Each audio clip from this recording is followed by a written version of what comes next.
Welcome back to Stacy So and So. I know it's been a little bit since I have been on here with a sewing tutorial, and first I want to say that I'm happy to be back, and that if you're here watching this video, thank you for being here. I appreciate you. Um, I thought for my first video what I would do is head back into what I had been speaking about a few weeks before, working on some items to just kind of spruce up your kitchen for spring. So I did a little test run on a couple items, well, 3 items. I'm going to show them to you, and those are what we are going to be making today. So the first item was a request from my Aunt Debbie, who, like myself, has a hard time opening jars when they're on too tight. And we are going to be making a jar opener. And yes, you can just cut out, the fabric gripper stuff like you put, for shelf liner. But, why not make it pretty? So I'm going to show you how I made this. And then using the same technique, the next thing we're going to do is, there we go. It is a dish towel. Now, some people use these to wash their dishes, and then some people just like to use them to just kind of dry everything off after you wipe off your counters and stuff. But again, let's make it something pretty that just kind of spruces up your space. And then I was also thinking, like, what else do you need in the kitchen? So I figured out how to make a scrubby. And this was just kind of an experiment, but I'm really happy with the way it turned out. So we'll go over also how to make this. The main thing that you use, my husband for Christmas put me together like a little spa thing, and it came with these actually came out of like the spa section or the fabric section. I don't know if you can see the texture. It's like a loofah washcloth, which I kind of liked, but it was just a little too abrasive for my skin. But I was like, what am I going to do with it? And they're perfect for making a dish scrubby without being overly abrasive. So those are the 3 items that we are going to make today. Now, before we get started, I will say one thing. When I started out doing the tester set, I was using the basic presser foot that came with my machine. And although it worked okay, it was a little bit tedious. It can be done. However, if you have a walking foot to put on your machine, these are the perfect application for that. So if you have a walking foot, go ahead and attach it. A couple other things to keep in mind, particularly with the scrubby. And this is also true actually for both the jar opener and the washcloth, the dishcloth. When you are sewing it, sew it with the fabric side down and sew onto either like with the rubber side. This does not feed well unless you turn it over and you sew with this side on the base of your machine and you sew directly on top of the gripper. And that was especially true for the other 2 items too, because the feed dogs tend to catch them. When I first started out, I was using my basic presser foot, but I was still getting snagged up, and it really, I think, had more to do with the feed dogs. So definitely you're going to sew with the fabric side down and the item that you're adding to it face side up.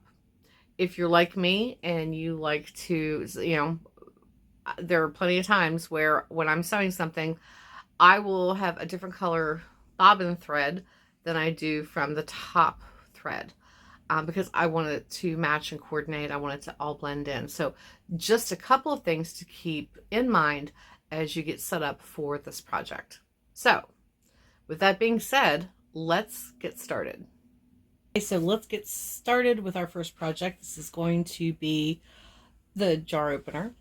So you're going to take your piece of fabric with the right side of the fabric up, and then lay the shelf liner that you've cut out on top and then pin it in place. I'm just going to pin on 3 sides first, and then across the bottom I'm going to use a red pin, use 2 of them, to remind myself where to start and where to stop. And I will sew from this red pin all the way around to this red pin, back stitching here and back stitching here, so then I can turn it right side out. Okay, so I have it with the fabric side down and I have my walking foot on. With feed dogs on my machine, I found that it was better to have the fabric on the bottom than the rubbery shelf liner because it just fed better. I'm going to sew it at about 3/8 of an inch. Again, we're going to start, hold on, from the first red pin and go all the way around to the next. So now it is all sewn together. I went ahead and clipped the corners. Might be easier to see on this side. Clip the corners close to the stitches without going over them. And so now we need to turn it right side out and push out those corners. Okay, so with the opening, once you turn it right side out, probably don't want to iron this because this is plastic vinyl. It would melt. So you're going to turn in that opening that you can see so that the fabric is turned in and the back side is turned in, and you're just going to pin it all the way around. Now you're going to do a top stitch all the way around again, and I may have to move my pins, maybe not. Be sure to have your fabric side down towards the feed dogs.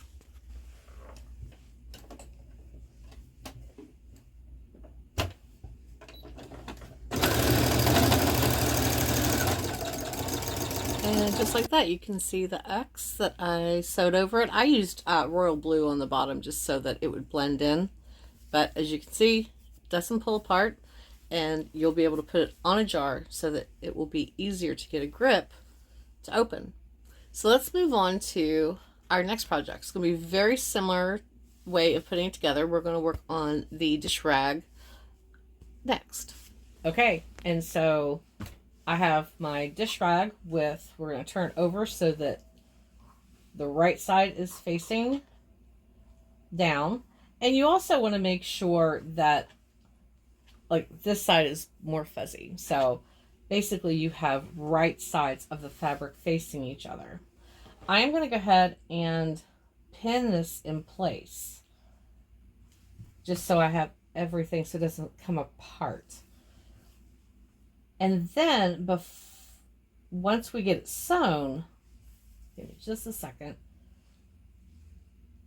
Let me grab my red pins. We got one here, one here, because as you know, I always go from red pin all the way around to red pin, so I know where to start and stop. Once you sew that all the way around, you can see that the towel that I have is a little bit bigger than my piece of fabric. So once I sew it all the way around, I'm going to trim off the excess and then clip the corners again, so that way you get nice corners. And then we'll turn it right side out. And now we have our dish rag closed up on all ends. We closed in where we had the opening to turn it right side out and gave it a top stitch all the way around. But again, we got to do something so that it doesn't pull apart. Now, depending on the type of fabric you choose, there's a lot of different options. Now, for this, I think I'm going to do an X straight across and then down the center and across. You could, however, if you want to do straight lines like every inch or so all the way down and then across, and that would be great. Alternatively, if you have a quilting foot, and depending on your material, you could put a quilting foot on and just do some really pretty, just kind of spiral designs all over it. So at this point, it's really about how, you want to finish off your dish rag and what you want it to look like. Okay, so I sewed all the way around my scrubber part with 5/8 of an inch and then just gave it a little trim off all the way around. Now, you're going to lay this out on your fabric that you want to use for the top piece. I recommend leaving a good 1/2 inch or so border all the way around because it will make it much easier when you go to turn it out. So go ahead and cut your piece. I'm going to cut mine like just about there, and then we'll move back. We'll come back for the next step.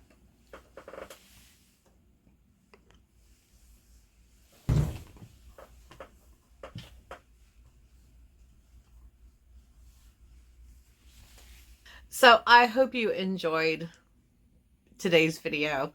It is a great way to use, if you sew clothes and stuff like I do, you always have that extra fabric left over, or if you like to thrift for fabric, or like me, have a little bit of a fabric addiction where you buy fabric that you really, really like. What am I going to do with this?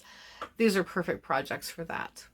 So thank you for being here again this week. Next week, I think the next thing that my aunt is going to need for her kitchen, because I don't think she has one, we're going to be making what I call the everyday apron. It's going to include a free pattern.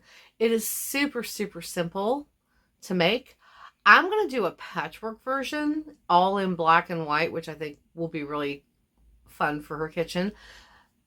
But you could certainly make it out of any fabric that you like and for any occasion. I mean, Mother's Day is coming up, so that's another idea that you could make your mom a personalized apron. So I hope you will join me next week. Again, thank you guys for your understanding about my absence, and thank you for being here. I appreciate you so much. And until I see you next week, happy sewing.